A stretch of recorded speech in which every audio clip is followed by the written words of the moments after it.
प्रिय विद्यार्थियों, आज अपन राजस्थान ज्योग्राफी में राजस्थान के खनिज संसाधनों के बारे में चर्चा करेंगे।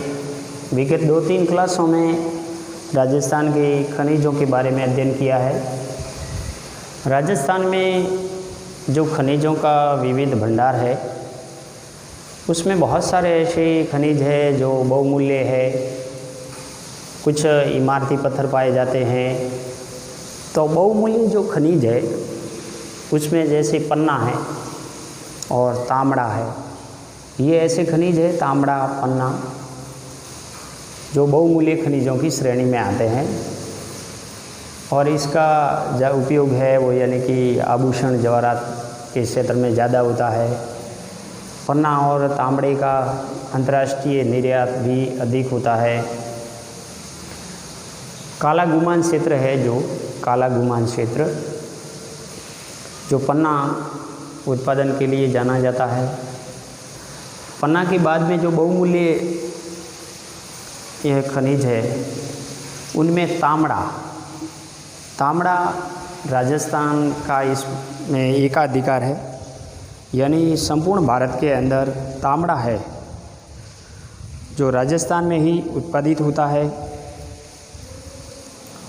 इसको यानी कि तांबड़े को गार्नेट भी कहते हैं। ये एक बहुमूल्य पत्थर है जो लाल गुलाबी रंग का पारदर्शी रत्न होता है, जो आभूषणों में प्रयुक्त होता है। साथ ही लेंस, रंग, प्लास्टिक उद्योगों में भी इनका उपयोग किया जाता है। राजस्थान में तांबड़ा उत्पादन का एकाधिकार है और यहाँ सर्वाधिक जो तांबड़ा है वो टोंक जिले में मिलता है। तांबड़ा एक बहुमूल्य पत्थर है और जो आभूषणों के क्षेत्र में इसका ज़्यादातर उपयोग किया जाता है। इसके अलावा लेंस है, प्लास्टिक उद्योग है, इनमें भी इनका उपयोग होता है। तो राजस्थान में तांबड़ा टोंक जिले के राहजमहल तहसील में उत्पादित होता है और सर्वाधिक यानी कि टोंक में होता है। इसके अलावा अजमेर के सरवड़ा क्षेत्र, सरवाड़ क्षेत्र भी तांबड़ा उत्पादन के लिए जाना जाता है। टोंक जिले में राजमहल के अलावा गांवरी, कुशलपुरा, जनकपुरा, इसके अलावा अजमेर के खरवारी क्षेत्र में भी तांबड़े का उत्पादन होता है। भीलवाड़ा में कमलपुरा, दादिया, बलियाखेड़, सीकर में मेहवा और बागेश्वर में तांबड़ा मिलता है। इसके अलावा चित्तौड़गढ़ ज़िले के अंदर चित्तौड़गढ़ ज़िले में केशरपुरा है, तो केशरपुरा में भी तांबड़े का उत्पादन होता है। और चित्तौड़गढ़ ज़िले का जो केशरपुरा है,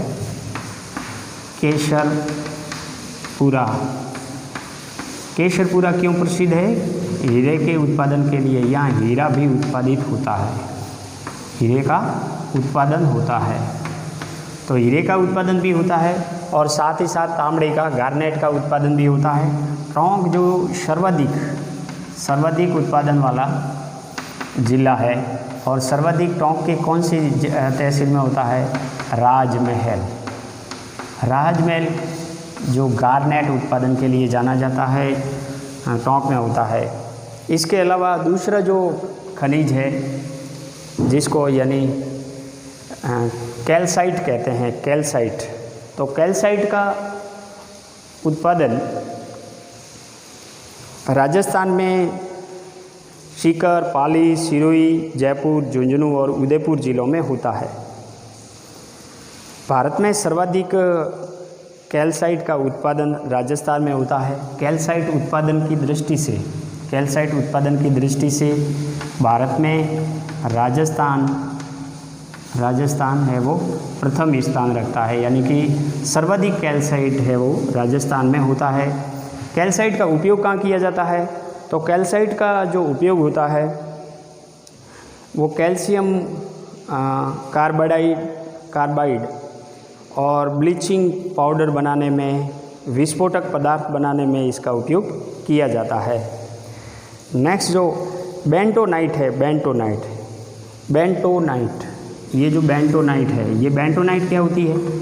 दानेदार मिट्टी होती है, दानेदार मिट्टी होती है। बेंटोनाइट एक प्रकार की क्या है? दानेदार मिट्टी होती है, जो बाड़मेर बीकानेर में सबसे ज़्यादा मिलते हैं। तो बेंटोनाइट है जिसका उपयोग है वो वनस्पति और खनिज तेल को साफ करने के लिए किया जाता है। यानी बेंटोनाइट का उपयोग वनस्पति और खनिज तेलों को साफ करने के लिए किया जाता है। और सर्वाधिक ये कहाँ निकलती है? बाड़मेर, बीकानेर और सवाई माधोपुर के अंदर। सर्वाधिक इन दोनों जिलों के अंदर निकलती है, सर्वाधिक बाड़मेर और बीकानेर जिलों के अंदर। इसके बाद में आता है नमक। तो देखो, नमक एक रासायनिक उद्योग के तौर पर इसका उपयोग किया जाता है। भारत में सर्वाधिक जो नमक है, भारत में सर्वाधिक नमक उत्पादन कौन करता है? गुजरात। भारत में सर्वाधिक नमक है वो गुजरात करता है। और दूसरा नंबर है राजस्थान। राजस्थान में विभिन्न खारे पानी की जो झीलें हैं उसमें नमक का उत्पादन होता है। जैसे सांबर झील है, सांबर झील जो भारत की दूसरी सबसे बड़ी झील है, खारे पानी की दूसरी सबसे बड़ी झील है। भारत की सबसे बड़ी झील है वो उड़ीसा की चिल्का झील है, और दूसरी सबसे बड़ी झील है वो यानी सांबर झील है। तो सांबर झील के अंदर भारत का टोटल यानी कि 8.5% 8.5% नमक का उत्पादन होता है। 8.5% नमक का उत्पादन सांबर झील के द्वारा होता है। तो सांबर झील से नमक यानी कि उत्पादन किया जाता है, जो वहाँ क्यारी सिस्टम के अनुसार नमक का उत्पादन होता है। इसके अलावा पचपदरा झील है, पचपदरा झील ये कहाँ पे है? बाड़मेर में है, बाड़मेर पचपदरा झील है, जो अच्छी क्वालिटी का नमक उत्पादन के लिए, उत्तम क्वालिटी का सोडियम उत्पादन के लिए जाना जाता है। यानी पचपदरा झील से 98% सोडियम क्लोराइड का उत्पादन होता है, सोडियम क्लोराइड का उत्पादन होता है। तो 98% सोडियम क्लोराइड का उत्पादन है वो पचपदरा झील से होता है। इसके अलावा लूणकरसर जो झील है बीकानेर की है, ये बीकानेर में है। लूणकरसर बीकानेर झील में नमक का उत्पादन होता है। इसके अलावा डीडवाना जो नागौर के अंदर है, तो नागौर में भी यानी नमक का उत्पादन होता है। और राजस्थान साल्ट संयंत्र जो लगा हुआ है, राजस्थान साल्ट स्मेल्टर जो संयंत्र है वो डीडवाना के अंदर लगा हुआ है। तो ये सारे यहाँ अभी जो उत्पादन हो रहा है वो निजी क्षेत्र की कंपनियों के द्वारा इस राजस्थान की प्रमुख जिलों में नमक का उत्पादन होता है। और विश्व में ये भारत में सर्वाधिक नमक गुजरात राज्य करता है जो कच्छ के क्षेत्र से, और दूसरा है वो राजस्थान है जो नमक का उत्पादन सर्वाधिक मात्रा के अंदर करता है इन यानी खारे पानी झीलों के अंदर। यदि राजस्थान में सांबर झील में देखें तो ये प्रतिवर्ष लगभग यहाँ 2.5 लाख टन नमक का उत्पादन हो जाता है। 2.5 लाख टन प्रतिवर्ष उत्पादन हो जाता है। यहाँ भी अन्य जो डीडवाना, लूणकरसर, पचपदरा झील है जहाँ नमक का उत्पादन होता है, इन सभी राजस्थान की जो खारे पानी की झीलें हैं यह इनमें क्यारियों में डालकर उसके बाद वाष्पीकरण के पश्चात नमक की एक परत जम जाती है। और यहाँ का जो गर्म और शुष्क जलवायु है जिससे राजस्थान में जो वाष्पीकरण होता है वो तीव्र गति से होता है और इससे नमक का उत्पादन जल्द हो जाता है। जोधपुर के फलोदी कस्बे के निकट विशेषकर बाप क्षेत्र में कुओं के जल से भी सीमित रूप से नमक बनाया जाता है, यानी फलोदी क्षेत्र में कुओं से भी नमक बनाया जाता है। बाकी राजस्थान में जो ज़िले हैं सांबर है, पचपदरा है, लूणकरसर, डीडवाना है, इन ज़िलों के अंदर यानी कि नमक युक्त पानी को जो सोडियम क्लोराइड है उसको क्यारियों में डाला जाता है और यहाँ का गर्म और शुष्क मौसम है, जिससे वाष्पीकरण जल्दी हो जाता है और नमक का उत्पादन भी जल्द होता है। नेक्स्ट है जो पाइराइट। पाइराइट क्या है? ये केवल राजस्थान में सीकर जिले में ही उत्पन्न होता है। पाइराइट केवल मात्र राजस्थान का सीकर जिला है, ये पाइराइट का उत्पादन करता है। अब इस पाइराइट का जो उपयोग है यह ज़्यादातर यानी कि अन्य रासायनिक खनिजों के तौर पर इसका उपयोग होता है। और इसके अलावा राजस्थान में बहुत सारे और भी खनिज है जो राज्य के अंदर मिलते हैं, जैसे चौक है, ग्रेफाइट है, जैस्पर है, लेटेराइट है, गेरू है, सेलेनाइट है, मुल्तानी मिट्टी है। मुल्तानी मिट्टी जो ज़्यादातर बाड़मेर, नागौर, बीकानेर में मिलती है, तो मुल्तानी मिट्टी का उत्पादन बाड़मेर और बीकानेर में होता है। और क्वार्टज है, ये राजस्थान की खनिज है। इसके अलावा कुछ ऊर्जा संसाधन से संबंधित जो खनिज है, जैसे कोयला, प्राकृतिक गैस, पेट्रोलियम पदार्थ है, वो भी राजस्थान में मिलते हैं, जो अपन नेक्स्ट क्लास के अंदर ऊर्जा संसाधन का अध्ययन करेंगे। अब राजस्थान के जो खनिज है, इन खनिजों की जो समस्या है, बहुत सारी समस्या है, जिसकी वजह से राजस्थान का जो खनन उद्योग है वो पनप नहीं सकता है, विकसित नहीं हो पा रहा है। राजस्थान में खनिज खनन उद्योग के सामने बहुत सारी जो समस्या है, बहुत सारी समस्याओं से ग्रसित है, जिससे यहाँ पर्याप्त मात्रा में खनिज होते हुए भी राजस्थान खनिज उद्योग की दृष्टि से विकसित राज्य नहीं है। तो यहाँ खनिजों के अंदर क्या समस्या है? उन खनन उद्योग में जो प्रमुख समस्या है वो है, राज्य में खनिजों का केंद्रीयकरण कतिपय या तो दक्षिणी राजस्थान या दक्षिणी पूर्वी प्रदेशों में अधिक है, और जो पश्चिमी राजस्थान का भाग है, जो लगभग यानी कि 60-61% भाग है, वहाँ अपेक्षाकृत खनिज बहुत कम पाए जाते हैं। मात्र पेट्रोलियम पदार्थ या प्राकृतिक गैस को छोड़ करके, कोयले को छोड़ करके अन्य जो धात्विक खनिज है वो बहुत नगण्य पाए जाते हैं। राजस्थान में जो लो खनिज है उसका उत्पादन नगण्य होता है, जैसे जयपुर का जो मोरिजा बानोल क्षेत्र है, नीमला रायलशाला क्षेत्र है, इनमें कुछ एक मात्रा के अंदर हेमेटाइट प्रकार का लोहा निकलता है। बाकी राजस्थान में इसका उत्पादन नगण्य होता है, जिससे लोह इस्पात उद्योग विकसित नहीं होता है।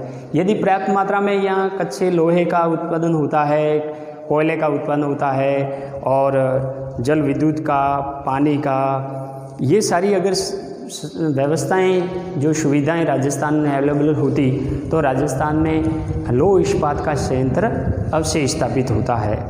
लेकिन ये सुविधाएं हैं, जो खनिज संसाधन है, इनका केंद्रीकरण होना, पर्याप्त रूप से नहीं मिलना, जिससे यहाँ लोह इस्पात उद्योग का विकास नहीं हो पाया है। यहाँ खनिज है वो ईंधन, विशेषकर कोयले का भी अभाव है। केवल यहाँ लिग्नाइट कोयला निकलता है, जो बाड़मेर के यानी कपूरी क्षेत्र के अंदर, जालीपा क्षेत्र के अंदर, और बीकानेर का पलाना जो क्षेत्र है, वहाँ लिग्नाइट कोयला निकलता है। अन्य बिटुमिन्स प्रकार का कोयला है या एंथ्रेसाइट प्रकार का, इसकी बड़ी मात्रा में कोयला का खनन यहाँ नहीं है, जिससे भी यहाँ खनिज उद्योग स्थापित नहीं हो पा रहे हैं। खनिज, राजस्थान के खनिजों के दोहन में उच्च तकनीकी का प्रयोग कम होने से अपेक्षाकृत वो यानी कि उनके परिणाम प्राप्त नहीं हो पा रहे हैं। जितनी आवश्यकता है उतने खनिज का दोहन नहीं हो पाता है। राज्य से निकलने वाले अधिकांश खनिजों का उपयोग अन्य राज्य कर रहे हैं और राज्य को खनिज का पर्याप्त लाभ प्राप्त नहीं हो रहा है। राज्य में आंतरिक खनन क्षेत्रों तक परिवहन सीमित है, यानी सारे खनन क्षेत्रों तक परिवहन की सुविधाएं उपलब्ध नहीं है, जिससे खनिजों के भंडार होते हुए भी खनन नहीं हो पाता है। पानी की कमी भी खनिज जो खनन उद्योग है उस पर विपरीत प्रभाव डाल रही है। राजस्थान की मुख्य जो समस्या है यहाँ पानी की कमी है। चंबल नदी को छोड़ करके बाकी सारी नदियाँ हैं वो मौसमी हैं, तो जल की कमी से खनन उद्योग विकसित नहीं होता है। और तकनीकी का भी अभाव है। खनिजों से गौण प्राप्त जो पदार्थ प्राप्त करने का प्रयत्न भी नहीं किया जाता है। खनिज खनन सीमित व्यक्तियों के पास में होने से भी इसका अनियंत्रित शोषण कर रहे हैं, और जो खनिज खनन क्षेत्र है वो किस चुनिंदा व्यक्तियों के पास में है, जिससे पर्याप्त सभी व्यक्तियों को या सभी ये जितनी भी राजस्थान की पॉपुलेशन है उसके हिसाब से जो रोज़गार जो अवसर मिलने चाहिए वो नहीं मिल पाते हैं। व्यापारिक दृष्टि से लाभकारी होते हुए भी अनेक खनिज अल्प मात्रा में उपलब्ध है, जिससे उसका बड़े स्तर तक व्यापार नहीं होता है। जैसे तांबड़ा है या पन्ना है या चांदी है, इसका उत्पादन तो होता है लेकिन बहुत कम मात्रा के अंदर होता है। अनियंत्रित होने के कारण खनिज खनन पर्यावरण के लिए संकट बन रहे हैं, और केंद्र सरकार ने भी इसकी दिशा पर रोक लगाई हुई है, जिससे वो अधिक प्रभावी नहीं हो पाते हैं।